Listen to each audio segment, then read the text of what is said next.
of course, there is the little interference there. But river flood warning for the Manatee River near Myakka Head.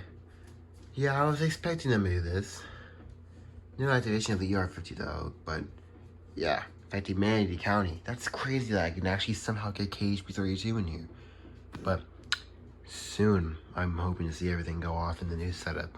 Soon. But yeah, flood warning.